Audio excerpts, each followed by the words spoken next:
So what we're going to ask is, what is your primary concern from a cyber risk perspective? Is it phishing and malware, state-based actors such as North Korea, Russia, and to be fair, we should also point out the US is one of those that's engaged in a high level of surveillance activity on the internet. Bring your own device, cloud and online, customer data security, or corporate espionage and leakage of your own data. If we could throw that to the room. Do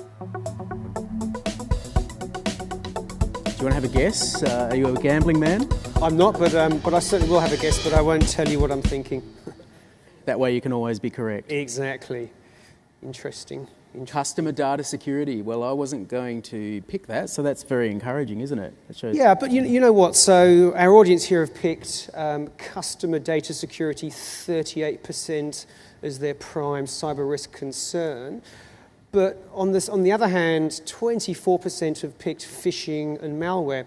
But you know what? Again, they're two sides of the same coin, Nathan, because really what we're seeing today is extremely sophisticated phishing attacks that entice employees in banks and other organizations to click on that link or download that innocuous-looking file.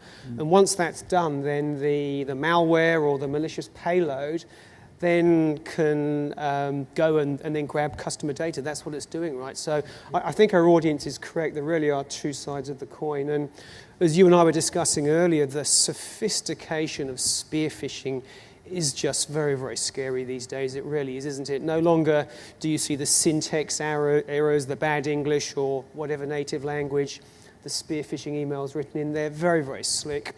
And as you and I were discussing before, the level of accuracy and information relevant to the individual in that spear phishing email is very, very high. And I think one of the challenges of this digital era, we all use social media, we all use Facebook and LinkedIn. All the information we put there, while it might seem innocuous to you and I, it might seem innocuous as individual pieces of information.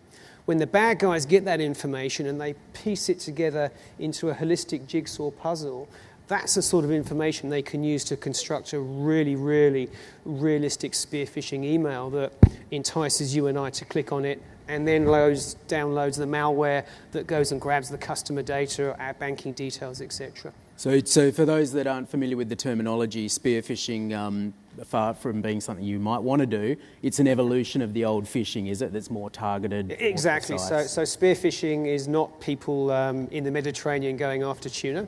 It is indeed an email that criminals send to you that's targeted at you or an organisation and entices you to do something with that email, typically click on a link or download an attachment that then introduces malicious software into the organisation. Yep.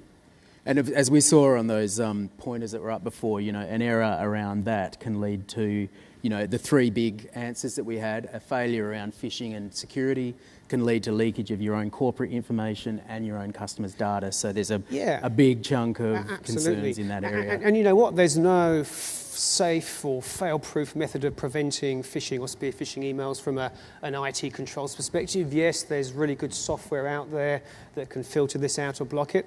But as with all these things, the best control is the human control, which comes back to ongoing education and awareness of your users, your staff. And it can never be a point-in-time exercise, right, Nathan?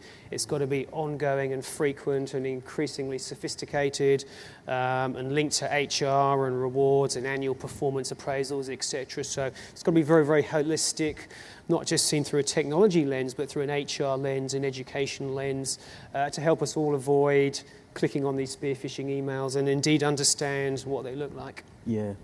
We do see unbelievable cases where someone will hack into, say, a corporate treasurer's email account and stay in there and just monitor it and watch it and work out who they contact, the type of language they use, and they'll work out from being in that email account when they're travelling, and when they're away, they then might send an email, which is a really convincing request for an urgent payment.